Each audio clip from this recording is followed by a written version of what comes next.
দেখুন, আজ আমিরুল মুজাহিদিন হযরত পীর সাহেব হুজুর চরমোনাই নরসিংদীতে এক জনসভায় অনেক গুরুত্বপূর্ণ কথা বলেছে।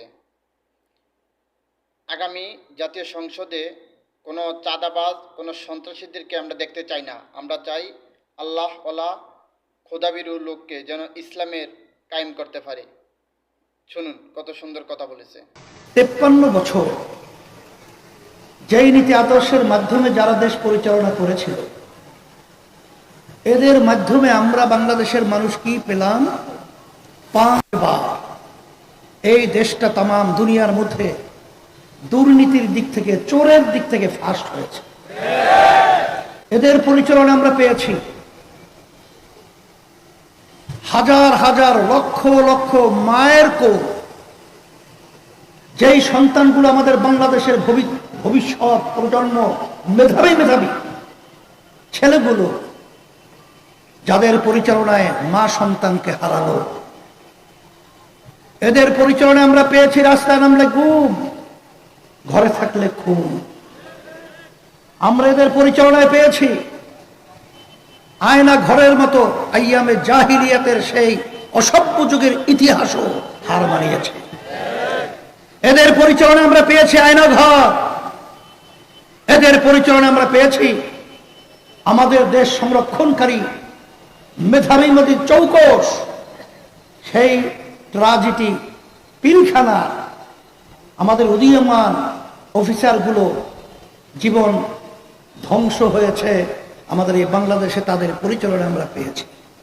সদ্য ভূমিমন্ত্রী, আপনারা দেখেছেন প্রথম আলো পত্রিকায় রিপোর্ট এসেছে, 3টা দেশের মধ্যে তার প্রায় 620টার মতো বাড়ির সন্ধান পাওয়া গেছে। তার মূল্য প্রায় 5700 এত কোটি টাকা। এদের পরিচালনা আমরা পেয়েছি আমাদের ভবিষ্যৎ সন্তানগুলো, তারা যদি দিন থেকে সরে যায়, মুসলমানই ভুলে যায়, ইসলামের বিরুদ্ধে তারা অবস্থান তৈরি করে তারা নাস্তিক হয়।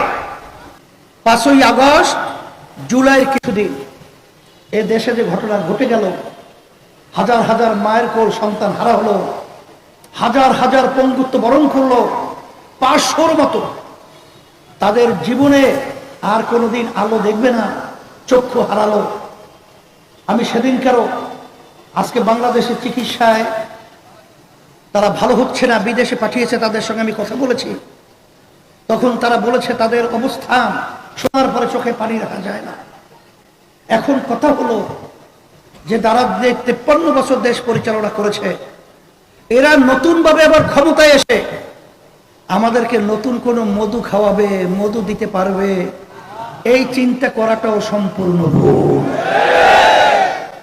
এই জন্য আমি সকল ক্ষুধার্ত আহ্বান জানাবো, 53 বছরে মানুষ বিভিন্ন নীতি আদর্শের শাসকদের শাসন দেখেছে, কিন্তু ইসলামী নীতি আদর্শের শাসন দেখে নাই।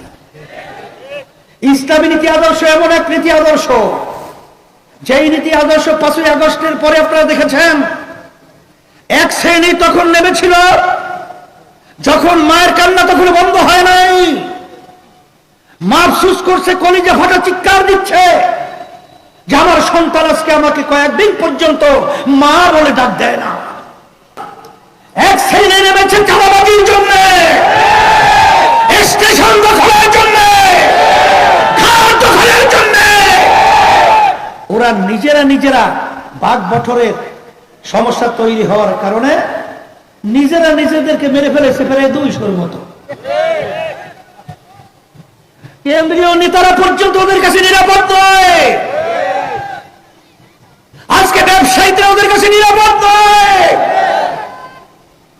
আজকে আপনার সোহাগের মতো সন্তান, ওকে পাথর মেরে আজকে যেভাবে নির্মম ভাবে আমাদের বাংলাদেশের মধ্যে হত্যা করা হলো, এই ইতিহাস আমরা আর দ্বিতীয়বার রচনা করতে চাই না। এর পরিবর্তন আমাদের কি করতে হবে?